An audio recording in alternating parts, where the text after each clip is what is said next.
Barbie Kumalasari mengaku kehilangan perhiasan dan menduga suaminya yang sudah mencurinya.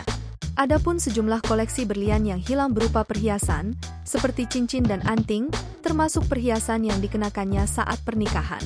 Pengacara Barbie Kumalasari yakni Sunan Kalijaga menjelaskan, Barbie Kumalasari mendapat musibah yakni kehilangan perhiasan berlian dan di saat bersamaan sang suami juga menghilang. Hari ini sahabat kita mendapatkan musibah. Musibah yang tidak inginkan dalam waktu bersamaan, dia kehilangan orang yang ia sayang yakni suaminya dan bawa semua barang-barangnya. Kata Sunan, Kamis, 4 Juli 2024, dilihat dari YouTube Intens Investigasi. Sunan menjelaskan, ia sempat meminta Barbie Kumalasari untuk menanyakan terlebih dahulu ke suami melalui telepon.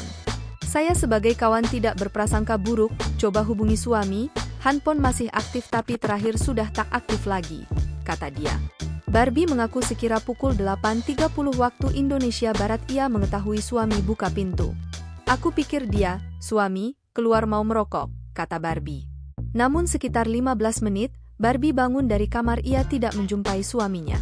Tidak hanya suaminya, barang-barang suaminya seperti perhiasan, barang-barangnya mulai dari pakaian, sepatu dan lainnya sudah tidak ada. Lebih dari 100 kali saya hubungi terus saya mohon-mohon menanyakan perhiasanku di mana. Tolong kembalikan perhiasanku, kata dia. Sekitar pukul 11 waktu Indonesia Barat Barbie mengaku telepon suaminya sudah mati total tidak bisa dihubungi lagi.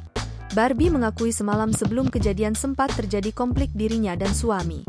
Ya biasa dalam rumah tangga ia cemburu tapi dia sudah minta maaf karena cemburu, kata dia. Barbie mengaku akan membawa persoalan ini ke polisi jika perhiasannya tak kunjung kembali.